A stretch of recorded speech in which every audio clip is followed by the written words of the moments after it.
Bismillahirrahmanirrahim. Nuhayyikum bitahiyatil Islam. Tahiyatan mubarakatan thayyibatan indallah. Assalamualaikum warahmatullahi wabarakatuh. Alhamdulillah. Alhamdulillahi rabbil alamin. Iyyahu na'budu wa iyyahu nasta'in. Salatu wassalamu ala al-anbiya wal mursalin. Khassatan li nabiyyina Muhammadin sallallahu alaihi wasallam wa huwa khatamun nabiyyin.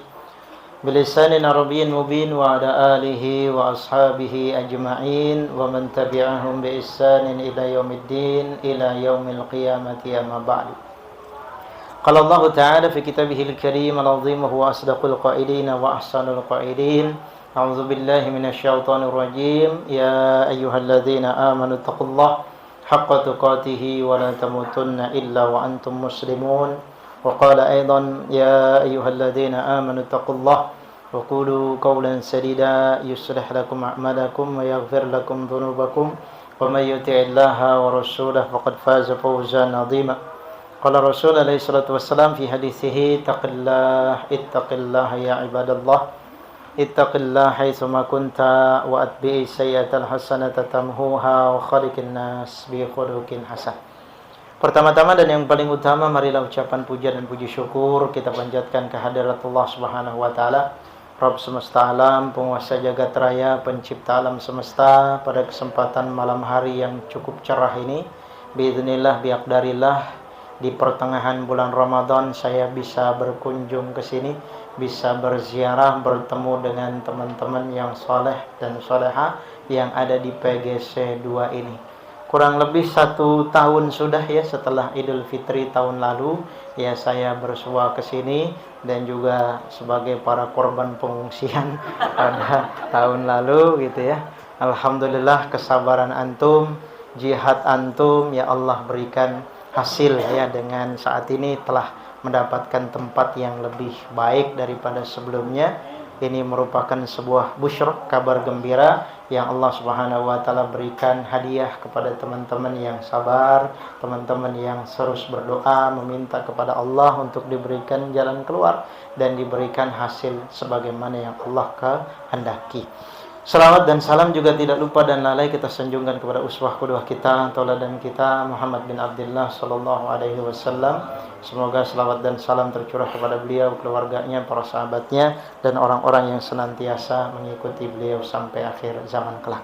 Tapi ikhwani fillah, bapak-bapak, ibu-ibu, saudara-saudari yang dirahmati Allah Subhanahu wa taala, alhamdulillah pada kesempatan malam hari ini memasuki hari yang ke-15 ya.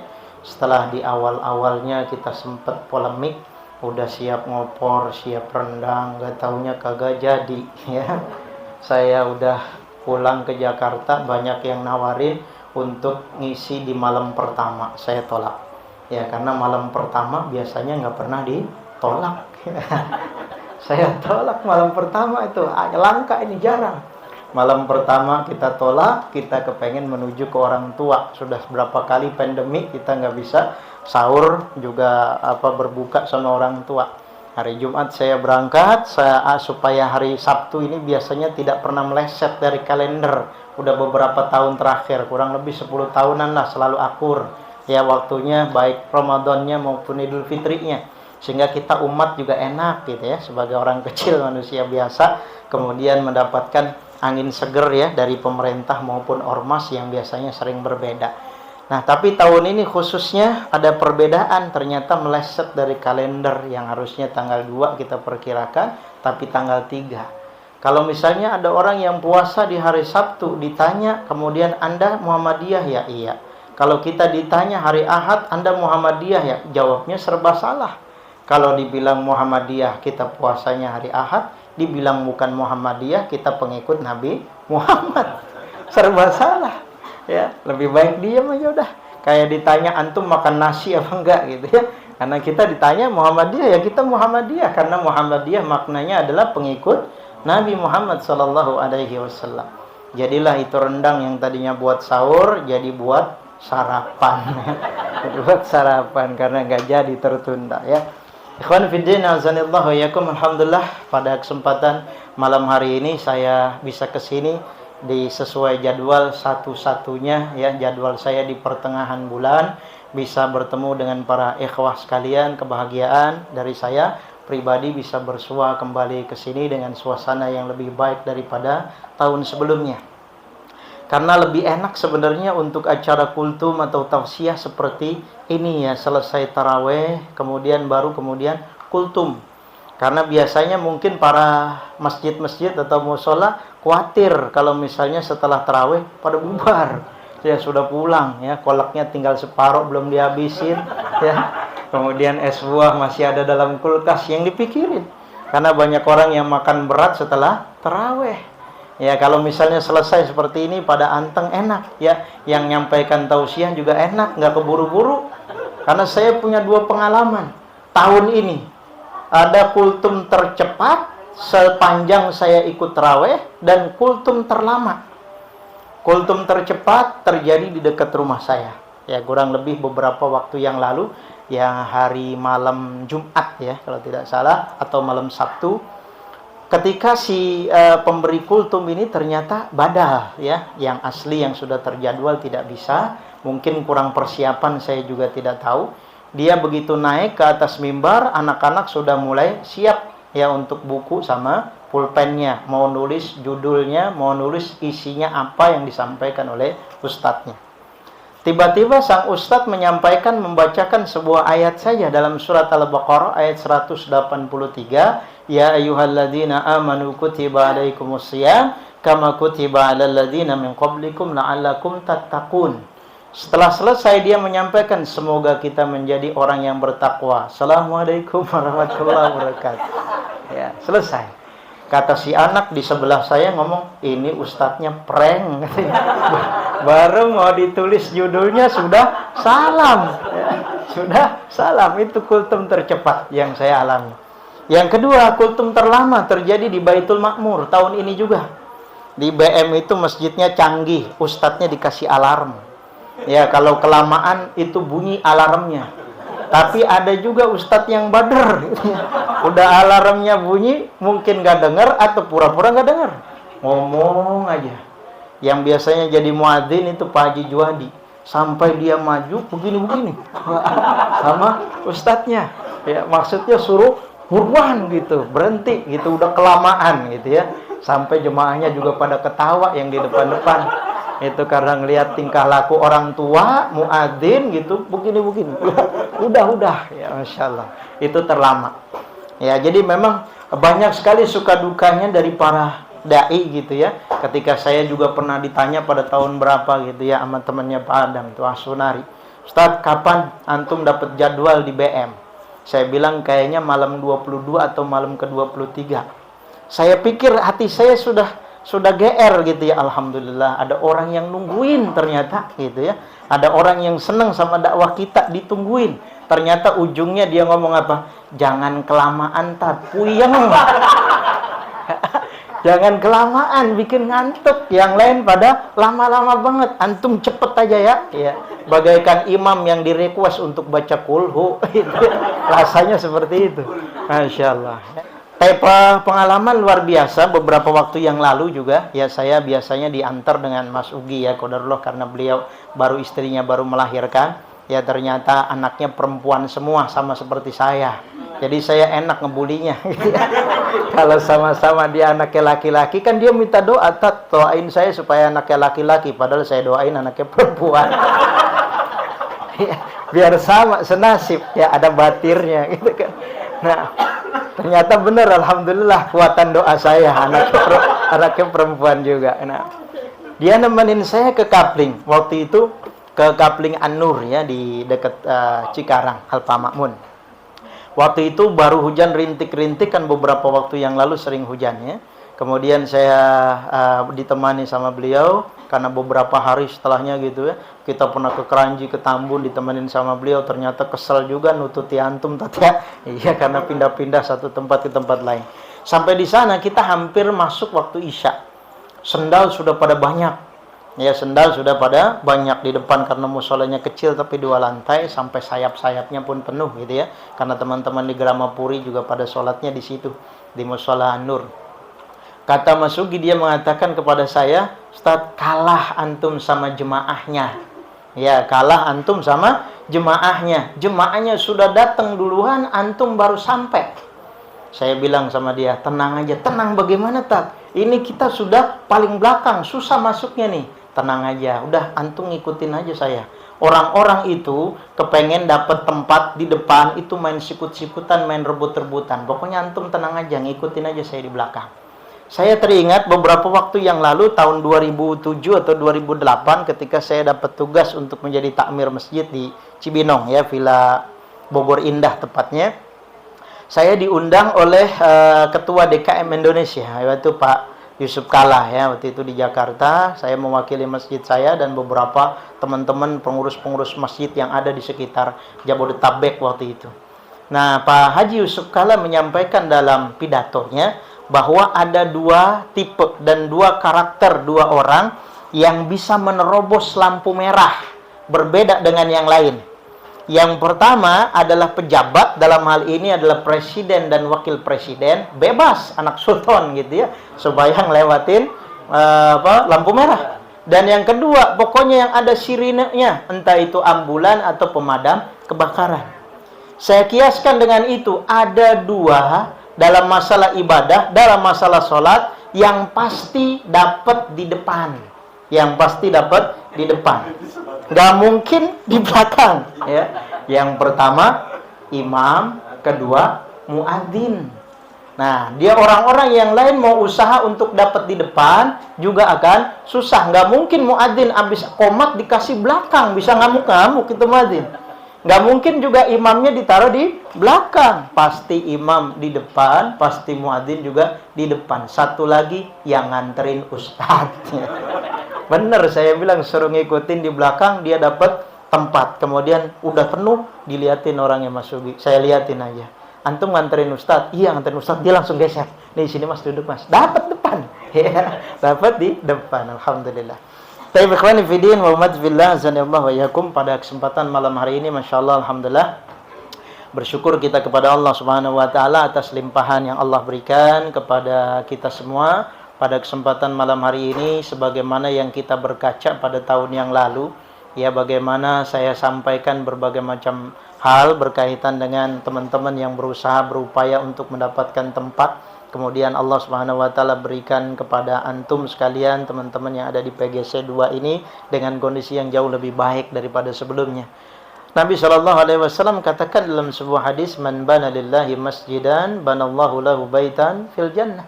Siapa yang membangun rumah, yang membangun masjid, maka Allah Subhanahu wa taala akan bangunkan rumahnya di surga.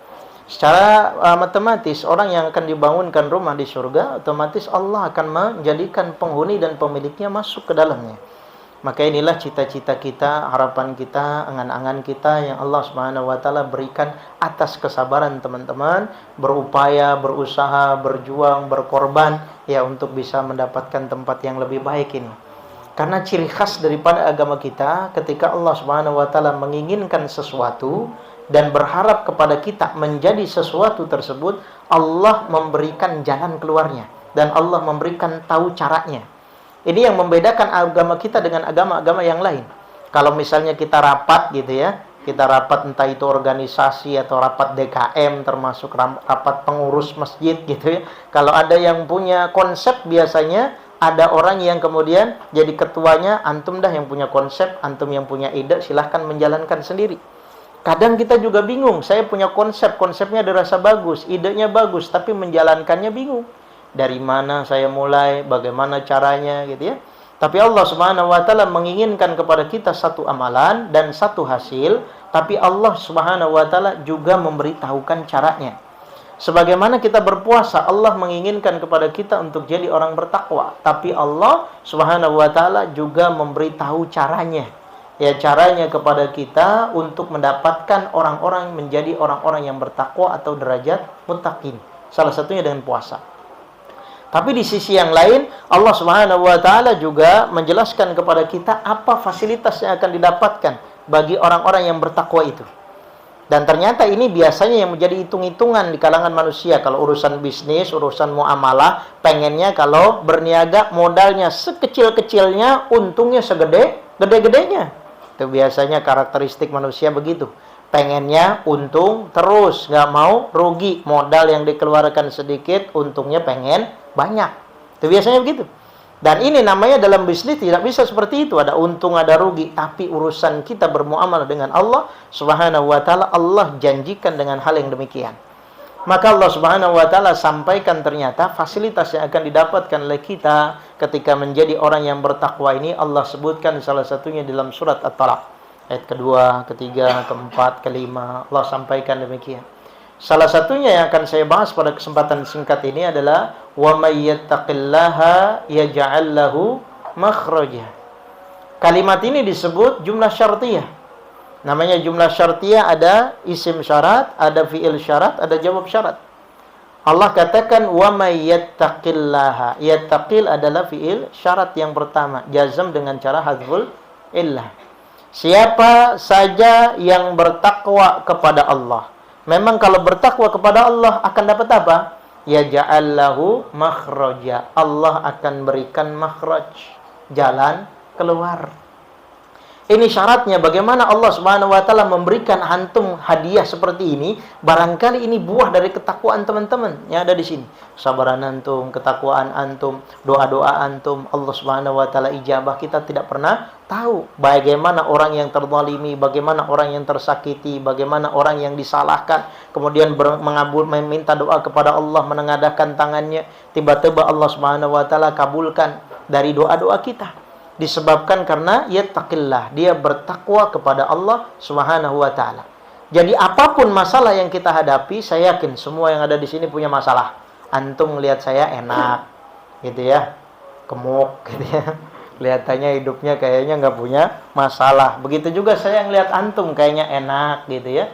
Tapi kita, antum memandang saya memandang antum, sama-sama enak, pasti kita punya masalah. Ada suami punya masalah sama istrinya, sama mertuanya, sama anak-anaknya. Istri punya masalah sama suaminya, sama mertuanya, sama tetangganya. Anak kecil aja punya masalah sama kawannya, sama pelajarannya, sama gurunya, sama sekolahnya. Artinya semua punya masalah. Apalagi mau lebaran begini, tambah masalah. Dompet ya kering, yang nodong banyak. Iya. Yang satu minta ini, satu minta itu, Masya Allah. Ya. Makin banyak masalahnya. Ya, maka ternyata ketakwaan ini ternyata menjadi salah satu solusi bagi seseorang ingin mendapatkan ya makhraj atau jalan keluar dari Allah. Sebuah nasihat berharga datang dari Hasan al-Basri rahimahullah. Beliau mengatakan ketika dikenal sebagai ulama dan umara. Ya, orang yang menjadi ulama karena ahlul ilmi, orang yang menjadi umara karena menjadi khalifah. Rakyat-rakyatnya pada bingung kepada beliau Hasan al-Basri ini. Bahwa ditanya, ya qila ya imam, dikatakan wahai imam, ma sirru zuhdika ya imam, apa rahasia kezuhudan kamu wahai imam? Karena namanya ulama dan namanya umara, apa pemerintah, identiknya dengan kekayaan, ya, identiknya dengan keistimewaan, identiknya dengan hidup serba mewah, eksklusif dan seterusnya. Tapi tidak demikian kepada Hasan al-Basri rahimahullah. Ya, beliau terkenal sebagai orang yang zuhud, pada gelarnya dua, ulama dan umara. Maka beliau menyampaikan salah satunya, yang pertama beliau katakan, alimtu anna rizqi lan ya'khudahu ghairi fatma'anna qalbi.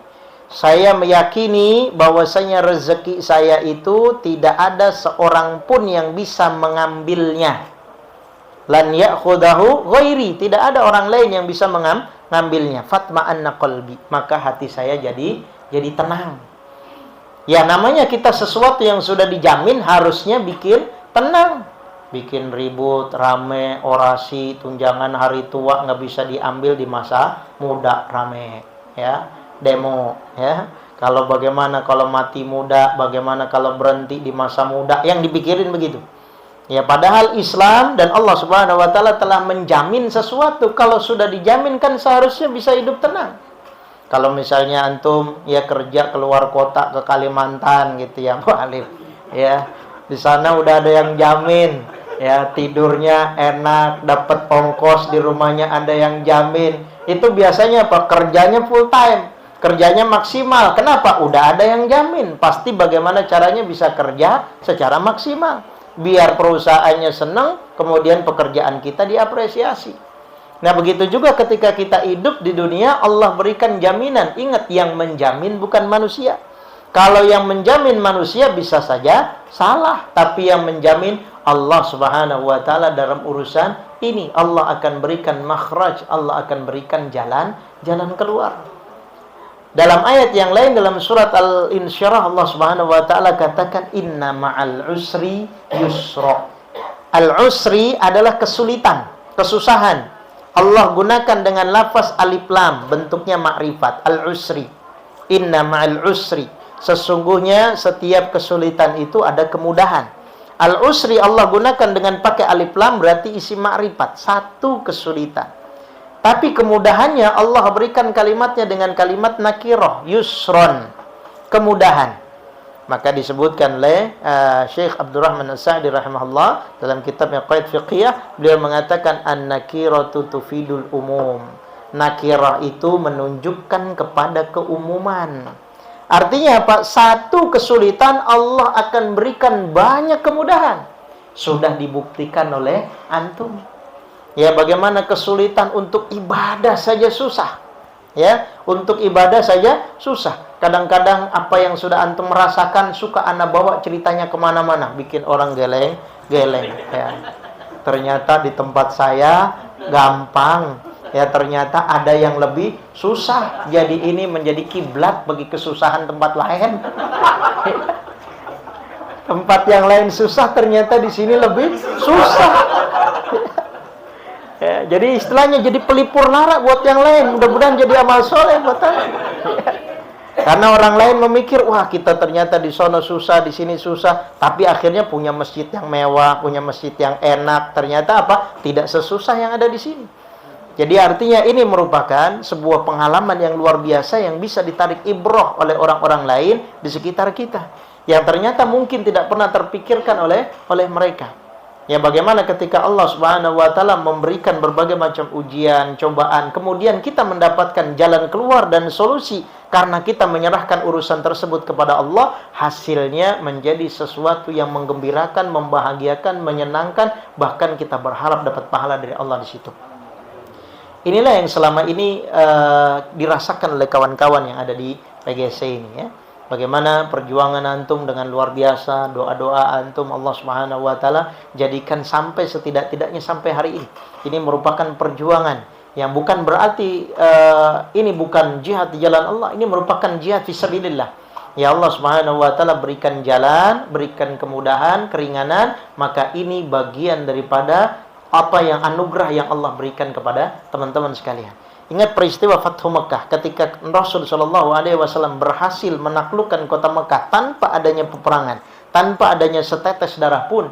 Allah Subhanahu Wa Taala sampaikan fastaghfir, ya, untuk beristighfar kepada Allah. Fasabbih, di mana izaja an-nasrullahi wal fath wa ra'aitan nasa yadkhuluna fi dinillahi afwaja fasabbih bihamdi rabbika wastaghfir.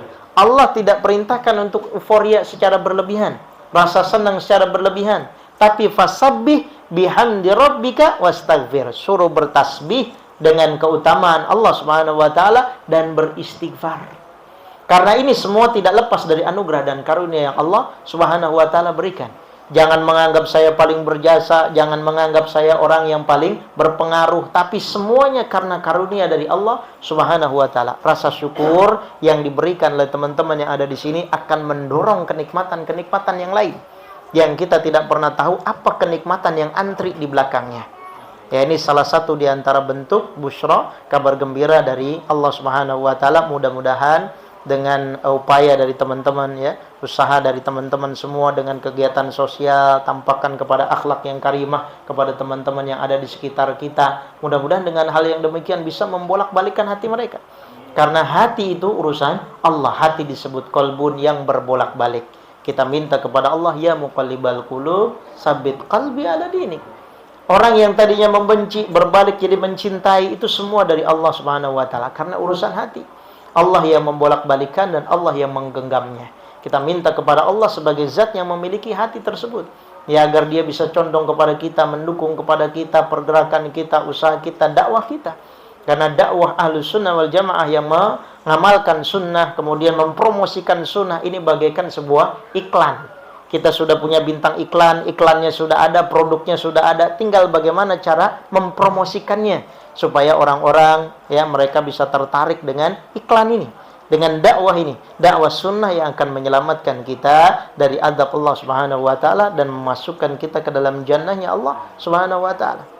Ya, ini bagian daripada usaha teman-teman khususnya di bulan suci Ramadan ini, ya perbanyak untuk bisa bermuamalah dengan orang-orang yang ada di sekitar. Mudah-mudahan dengan cara seperti itu mereka akan berbalik untuk mendukung kita, kemudian menyebarluaskan satu demi satu orang-orang bisa tertarik dengan dakwah sunnah ini. Maka kita harapkan dengan demikian akan semakin kuat, akan semakin solid, dan ta'awun 'alal birri wa taqwa, bekerja sama dalam masalah takwa ya. Yang paling penting adalah berkoordinasi. Antum punya ustadz di sini yang bisa tinggal di sini, ya, dan ukhuwahnya harus diperkuat. Karena ukhuwah Islamiyah itu bagaikan dengan mata dan tangan yang tidak bisa dipisahkan. Kenapa demikian? Kalau tangan kita sakit, kena pisau, ya, siapa yang nangis? Mata, karena sakit. Tapi kalau air mata, kalau mata menangis, meneteskan air mata, siapa yang ngusap? Tangan.